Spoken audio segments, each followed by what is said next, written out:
اب اس کے بعد رفقاء محترم عید کے حوالے سے، تو عید کے حوالے سے قرآن نے دو حوالوں سے گفتگو کی ہے۔ ایک تو عید ہی کے حوالے سے قرآن میں گفتگو ہے، لیکن اس ضمن میں ایک اصول ہے۔ وہ اصول یہ ہے کہ اللہ تبارک و تعالیٰ نے جو کچھ ایک نبی کو کہا ہے یا ایک نبی کے حوالے سے کہا ہے، وہ اصل میں تمام نبیوں کے حوالے سے۔ ایک نبی کے کسی کمال کا ذکر یہ معنی نہیں رکھتا کہ وہ کمال اسی نبی میں تھا، باقیوں میں نہیں۔ ایک نبی کا کمال سب کا کمال ہے، کیونکہ وہ اپنی نیچر، استاد اور مزاج میں سارے کے سارے ایک ہیں، اپنی اصل کے حوالے سے، احکام کے حوالے سے، مصدر احکام کے حوالے سے۔ تو اس ضمن میں قرآن حکیم نے سیدنا مسیح علیہ السلام کے حوالے سے یہ بات کہی ہے، اور یہ عجیب مقام پر یعنی یہ بات آئی ہے۔ یہ سورہ المائدہ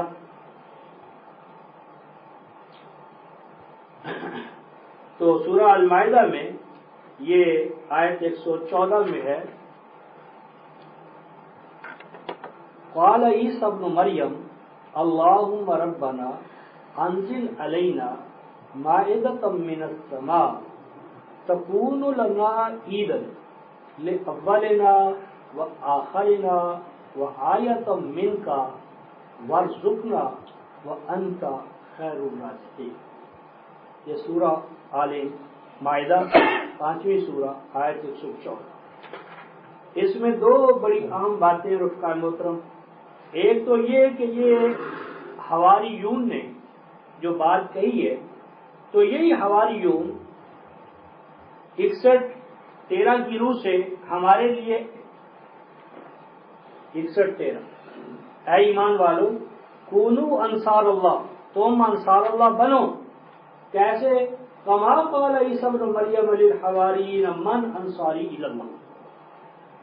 61-14 اب دیکھیں رفقاء محترم، قرآن نے نصارہ کی تاریخ کو کلیکٹ کیا۔ نصارہ کی تاریخ کے اناجیل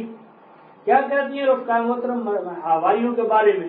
کہ کسی نے بانگ سال سے پہلے اپنے استاذ پر نعوذ باللہ تبرہ کیا، لعنت بھیجی، اور کسی نے 30 اشرفیاں لے کر اپنے استاذ کو پکڑوا دیا۔ انجیل جو کہہ رہی ہے ظلم عظیم کہ انجیل جن کی ہے وہ اپنے حواریوں کو کس طرح پیش کر رہے ہیں؟ خائن، غدار، استاذ کے خائن، مشن کے خائن، اور اپنے استاذ کو بھیڑ بکریوں کی طرح بیچ دینے والے۔ یہ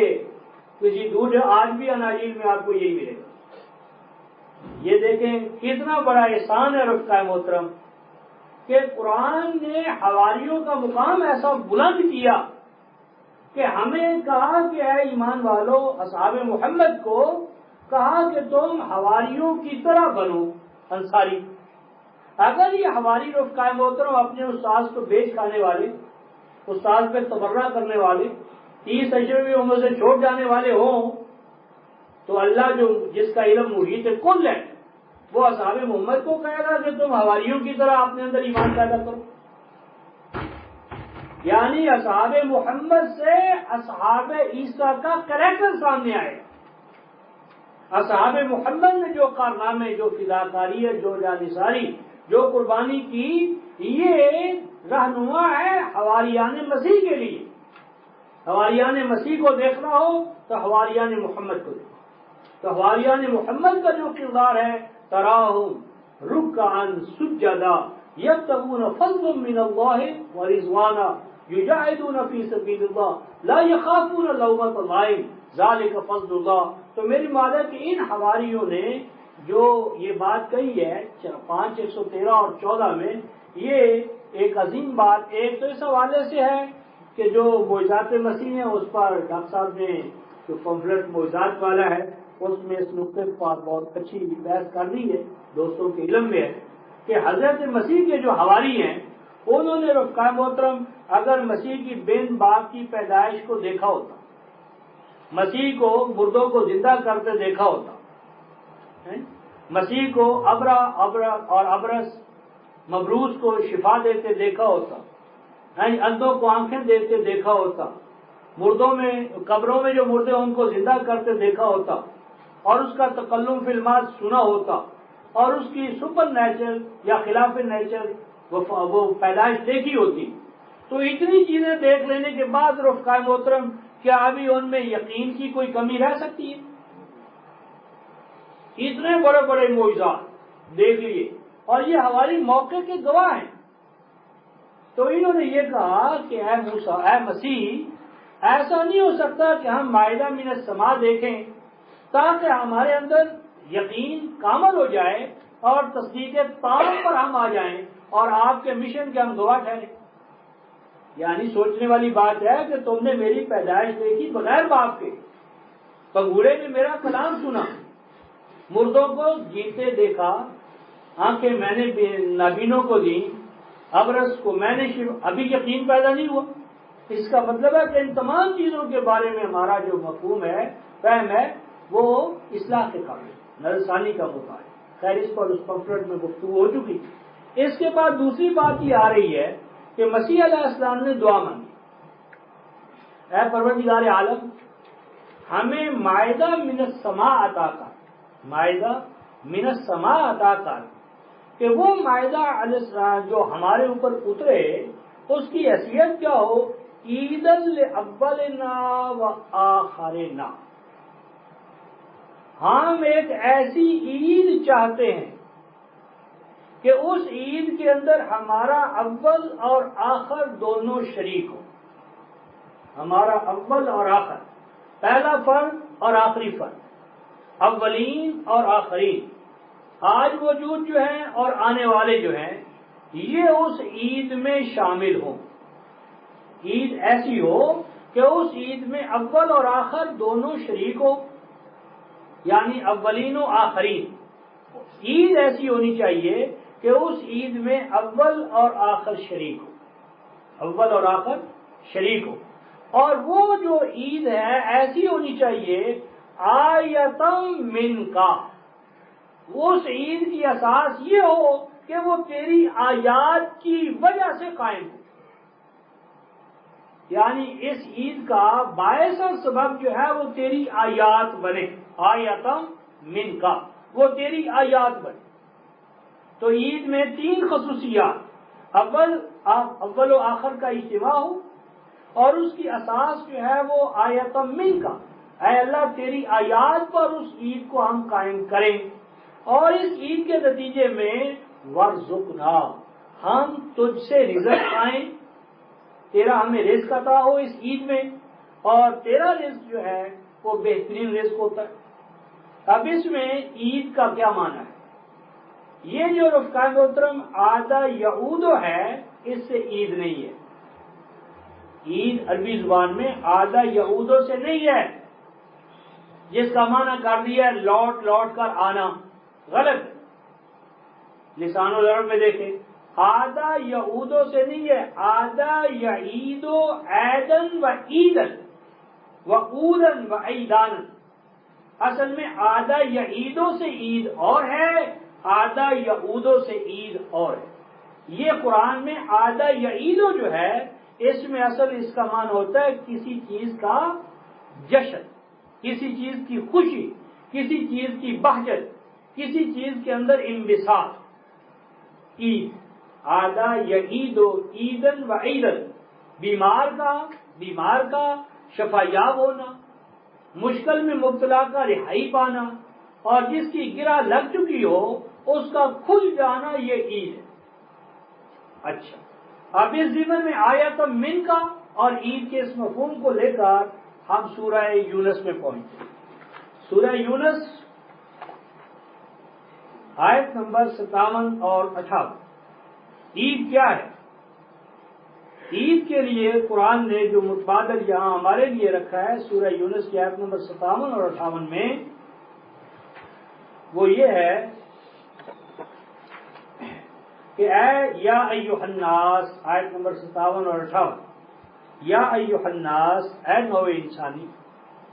قد جاءتکم موعظۃ من ربکم، کہ تمہارے پاس اللہ تبارک و تعالیٰ کی جانب سے خالص، سچے اور سچے پیوریفائڈ حقائق پہنچے، موعظہ، شفاء لما فی الصدور، اور تمہارے دل دماغ کے جتنے امراض ہیں، روگ ہیں، کمزوریاں ہیں، کوتاہیاں ہیں، ان کے لیے ریمیڈیز، شفا، ریمیڈیز، وہدم و رحمہ، اور الٹیمیٹ گول نصب العین، اس کے لیے کیا ہے؟ ہدایت، ورحمہ، اور اس الٹیمیٹ گول تک کب پہنچیں گے؟ پہنچ کر ہمیں کیا حاصل ہوگا؟ بلا مزد و معاوضہ،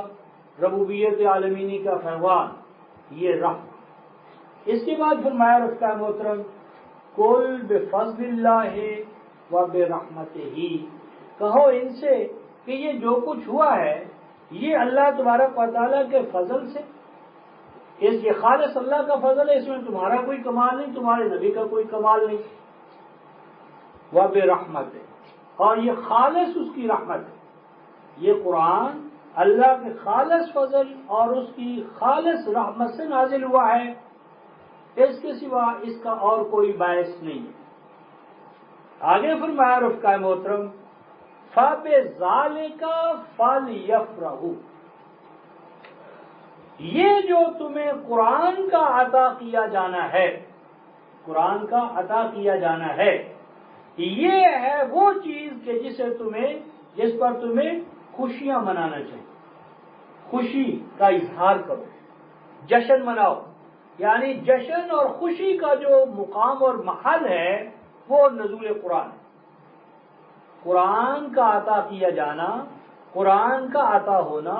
قرآن کا نزول پانا، قرآن کا امت مسلمہ کو، عالم انسانیت کو ملنا، یہ چیز قرآن کی اپنی یعنی نص کی روح سے فَبِذَالِكَ فَلْيَفْرَحُوا، یہ چیز فَبِذَالِكَ، اس وجہ سے، بئی سبب، فَلْيَفْرَحُوا، انہیں چاہیے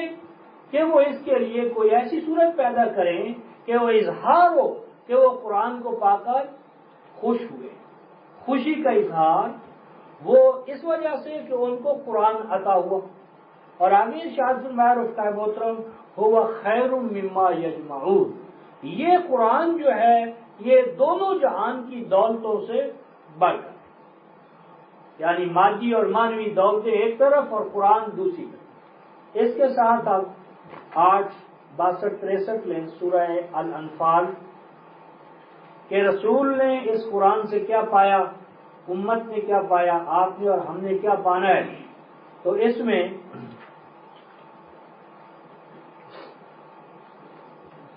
سورہ الانفال،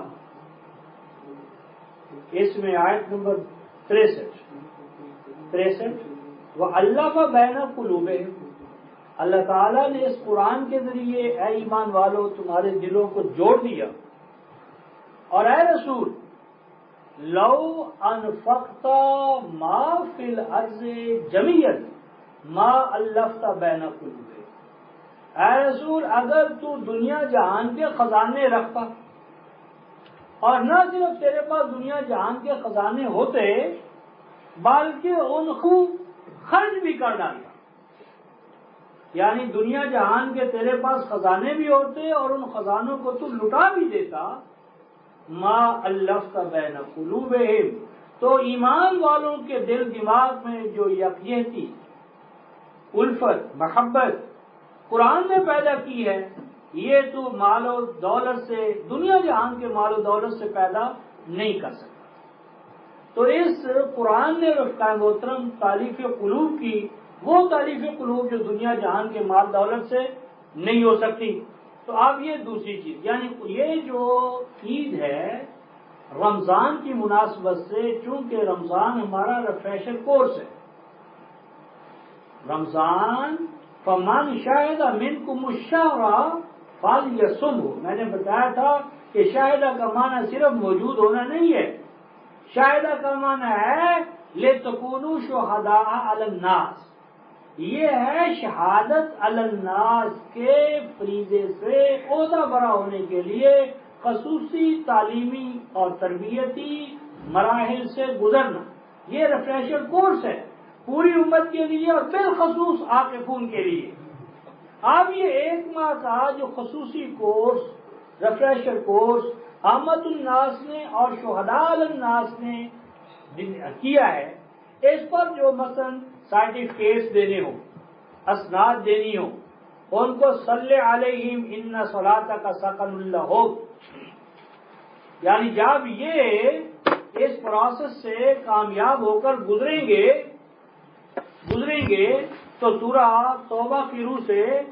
جب یہ سرٹیفکیٹ ان کو دینے ہوں گے تو اس کی کوئی تقریب ہونی چاہیے یا نہیں؟ سورہ توبہ 9، 102 اور 103، یعنی اگر کسی سے مال لیا ہے، اگر کسی نے انفاق فی سبیل اللہ میں اعلیٰ مظاہرہ کیا ہے تو اس کے لیے قرآن صلی علیہم کا حکم دے، صلی علیہ، تو ان کے لیے عمل صلاۃ کیجیے، ان کے لیے عمل صلاۃ کیجیے۔ یہ جو عمل صلاۃ ہے اس کا نتیجہ کیا نکلے گا؟ ان صلاتک سکن لہم واللہ سمیع علیم، آپ کا ان کی حوصلہ افزائی کے لیے، ان کو شاباش دینے کے لیے آپ کا یہ عمل صلاۃ کرنا ان کے لیے تسکین کا باعث ہے، حوصلہ افزائی کا باعث ہے۔ ہر فرد جو ہے، ہر جماعت، ہر ملت جو ہے رفقا محترم، وہ اجتماعی تقاریب کا، تاکہ نئی نسل کے اندر وہ اقدار داخل کی جائیں اور پرانی نسل کا ورثہ نسلیں منتقل ہو، اور جو جہاد میں، جدوجہد میں جانی اور مالی قربانیوں میں جننے کے، جس طرح کہ آپ مثلا 23 مارچ کو یا 14 اگست کو جنہوں نے سال بھر میں جو اعلیٰ کیریکٹر یا علم اور عمل میں خدمات، تو ان کو ہم ایوارڈ دیتے، ان کو ایوارڈ دیتے، ایوارڈ کے لیے خصوصی تقریبات کرتے ہیں۔ تو یہ جو تقریب ہے عید کی، یہ اصل میں جشن نزول قرآن ہے، اور جشن نزول قرآن کے ساتھ اللہ کا شکر ہے، اور مزید برآں یہ کہ رمضان بھر کے ریفریشر کورس سے جو شہداء علی الناس تیار ہوئے ہیں، امام وقت ان کو میڈل دے، امام وقت جو ہے ان کو میڈل دے گا، ان کو سرٹیفکیٹ دے گا، ان کی خدمات کو سرائے گا، تاکہ دوسروں کے لیے یہ اسوہ ٹھہرے، نمونہ ٹھہرے، محرک ہو۔ اب رہا یہ مسئلہ کہ اس میں مثلا جو ابھی بات ہوئی کہ فجر سے پہلے ہے اور اس کے بعد دلوغ کے بعد ہے، لیکن اس ضمن میں بھی دو باتیں اور بھی پیش نظر رہنی چاہیے۔ ایک تو یہ ہے کہ قرآن نے ایک اصولی تقسیم کی ہے، اور اس اصولی تقسیم میں ایک لفظ قرآن نے جو تتبع استعمال کیا ہے، تو اصل بات یہ ہے کہ رسول نے جو چیزیں قرآن سے مستنبط کی ہیں تدبر فی القرآن کے نتیجے میں، یہ ہیں اجتہادات نبویہ، یعنی یہ جو جس سے ان چیزوں کو ہم کہتے ہیں اجتہادات نبوت، استنباط، اولی العلم کا استنباط۔ تو اولی العلم میں عالم جو ہے وہ نبی ہے، کیا وہ فی القرآن تدبر نہیں کرے گا، استنباط نہیں کرے گا؟ اگر فی القرآن اس کا تدبر ہے، استنباط ہے، اور وہ امت میں چلا رہا، وہ خلاف قرآن نہیں، تو اس پر غور و خوض کرنا ایک مثبت اور ایجابی قدر ہے۔ اس ضمن میں دو باتیں ہیں، ایک تو یہ ہے کہ سورہ آل بقرہ جو ہے اس کی غالباً آیت بھی 100 اسی میں بھی ہے، میرا خیال سیام کے حوالے سے بھی آیا تھا، جو آیت 183 تھی، ہاں آیت 183 فرمایا کہ وَعَلَى الَّذِينَ يُطِيقُونَهُ فِدْيَةٌ طَعَامُ مِسْكِينٍ، کہ جو سفر سے واپس لوٹیں اور مرض سے واپس لوٹ آئیں تو ان کے لیے کیا ہے؟ دو صورتیں، ایک صورت تو یہ ہے کہ وہ روزہ رکھیں خود، یہ بہتر، لیکن دوسری ایک اجازت ہے ان کے لیے کہ وہ خود روزہ نہ رکھیں، اس روزے کا جو ایک پورا دن ہے اس میں جو ان کے کھانے پینے اس کا جو خرچہ ہے اتنا وہ صدقہ دیں کسی مسکین کو، یعنی صبح کے ناشتے سے لے کر شام کے کھانے تک جتنا وہ خرچ کرتے ہیں اپنی حیثیت کے مطابق، اتنا وہ دن بھر کا خرچہ جو ہے وہ کسی مسکین کو، یتیم کو وہ دے دیں، یا اجتماعی بیت المال میں وہ جمع کرا دے، اس کو قرآن نے فدیہ کہا۔ اس کے بعد قرآن کہتا ہے فَمَن تَطَوَّعَ خَيْرًا فَهُوَ خَيْرٌ لَهُ، یہ ہے تطوع کی اصطلاح قرآن کی، کہ کہا تو نے یہ ہے کہ ایک مسکین کا کھانا، یعنی دن بھر دن کے ایک دن کا جو خرچہ ہو تم ایک مسکین کو دے دو۔ اب قرآن کہتا ہے کہ اگر کوئی ایک کی بجائے 10 مسکین کا دے دے، 10 مساکین کو کھلا دے، اگر وہ اپنی حیثیت میں مثلا بجائے 5 روپے کے 50 روپے دے، 50 کی بجائے 5000 دے دے، یعنی اگر اس کی کوئی حد نہیں رکھی، اگر اس کو بڑھاتا چلا جائے تو وہ بڑھوتری کا اللہ تبارک و تعالیٰ کے ہاں سے جو اجر ہے وہ بھی بڑھتا چلا جائے گا۔ لہذا ایک اصول یہ ہوا کہ ایک تو ہے کسی چیز کی لازمی قدر، ایک ہے کسی چیز کی لازمی قدر، اور ایک لازمی قدر کے ساتھ ہے قدر تطوع۔ قدر تطوع یہ جو اقدار تطوع ہیں، مثلا صلاۃ کے اندر اس کا ایک شعر ہم پڑھتے ہیں سیدنا داؤد علیہ السلام کے حوالے سے، مثلا سورہ الانبیاء میں سیدنا داؤد کی تسبیح جو ہے اس کے اوقات میں ایک لفظ آیا ہے، یہ 80 کے قریب ہوگا، سورہ الانبیاء، ہاں یہ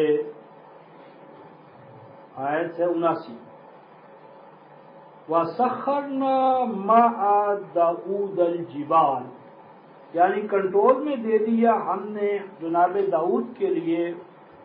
اہل الجبال، جبال پہاڑ نہیں، اہل الجبال پہاڑی علاقوں کے رہنے والوں کو، ان افراد کو جو پہاڑوں کا علم رکھتے تھے، پہاڑوں میں پوشیدہ معدنیات کا علم رکھتے تھے، یعنی اس دور میں اس وقت کے سائنٹسٹ، وہ آبادیاں، وہ علاقے، وسائل، اور وہ کیا کرتے تھے یسبحنا، وہ اس داؤد کے ساتھ تسبیح کا عمل کرتے تھے، تسبیح کا عمل کرتے تھے، اور اس تسبیح کے عمل کو قرآن حکیم نے بالعشی والاشراق کا ہے، بالعشی والاشراق، تو یہ جو اشراق ہے رفقائے محترم، یہ قبل طلوع یعنی قبل الفجر دی ہے۔ اشراق کا جو عمل ہوگا یہ ہوگا جس وقت سورج نکلے، اشرقت الشمس،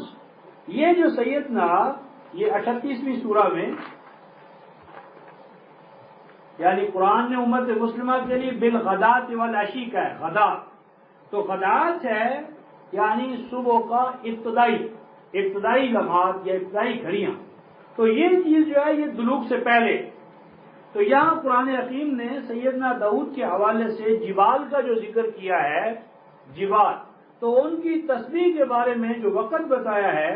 وہ یہ بتایا ہے یسبحنا بالعشی والاشراق، تو یہ جو اشراق کا لفظ ہے یہ صبح جب سورج نکلتا ہے، اشراقت الشمس، تو انبیاء علیہ السلام میں سے حضرت داؤد کے حوالے سے ہمیں اشراق کا لفظ جو ہے وہ ملتا ہے۔ یعنی میری دعا یہ تھی کہ ان حوالہ جات کی روشنی میں، یعنی ان حوالہ جات کی روشنی میں اگر ہم یہ بات استعمال کریں کہ جو قرآن حکیم کا یعنی جو نزول کا فرحت اور بہجت کا جو عمل تھا، اور اس بہجت اور سرور کے عمل کے نتیجے میں جو رمضان میں ریفریشر کورس چلا، اور اس ریفریشر کورس کی تکمیل جو ہے وہ لازمی بات ہے کہ وہ رمضان کے بعد اس پر کوئی جشن منایا جائے گا یا اس پر کوئی تقریب ہوگی، اور وہ تقریب جہاں بھی ہوگی اس میں نہ صرف ایمان والوں کی حوصلہ افزائی ہوگی، مزید برآں یہ کہ اللہ تبارک و تعالیٰ کے حوالے سے ہم شکر اور انابت اور سجدے کا رویہ اختیار کریں گے، اور وہ جو سجدہ ہے اللہ کے حضور میں کرنا، اس کو اگر ایک جامع صلاۃ کی شکل میں کیا گیا تو وہ اجتماعی عمل ہوگا، کل لہو قانتون، اجتماعی عمل، وقنوت فرد کا انفرادی عمل نہیں ہے۔ تو میری بات ہے کہ ان آیات کی روشنی میں اگر یہ عمل نبی پاک صلی اللہ علیہ وسلم نے کیا، اور یہ بھی واجب کے طور پر اس کو کبھی امت نے ادا نہیں کیا، یعنی آپ دیکھیں گے کہ یہ عیدین جو ہے اس کی حیثیت کیا ہے؟ سنت کی ہے، واجب نہیں ہے، یعنی سنت ہے تطوع کے حوالے سے، یعنی یہ وجوب نہیں ہے، کسی نے بھی عیدین کو وجوب کے مقام پر نہیں رکھا، ہمیشہ اسے تطوع کے مقام پر رکھا گیا ہے، سنت کے مقام پر رکھا گیا ہے۔ ایک اجتماع ہے، اجتماع عظیم، بئی معنی کہ وہ سرٹیفکیٹس، وہ خدمات جو مہینے بعد انہوں نے انجام دی ہیں، ان کی قدر افزائی ہے، ان کی حوصلہ افزائی ہے، امت میں مرکزیت ہے، تاریخ قلوب کا باعث ہے، اللہ کے عطا کا رزق کا اظہار ہے، مرزقنا، اور اس میں اس خوشی کا اظہار ہے کہ اللہ تو نے ہمیں ان اعمال کو انجام دینے کی، قرآن سیکھنے کی اور قرآن سکھانے کی، اور اس پر یہ جو سرٹیفکیٹ پانے کا موقع عطا کیا ہے، اس کے نتیجے میں ہم تیرے حضور میں سجدہ ہاتھ شکر بجا لاتے ہیں۔ تو اس میں یعنی ان حوالوں کی بنیاد پر کوئی قباحت کا پہلو نہیں ہے، بشرطے کہ اس کو یعنی تطوعی کے مقام پر رکھا جائے، وجوب کے مقام پر، فرض کے مقام پر اور کتاب اللہ کی ٹھہرائی حد کے مقام پر نہ لایا جائے تو اس میں کوئی قباحت نہیں ہے۔ آخر دعوانا الحمدللہ۔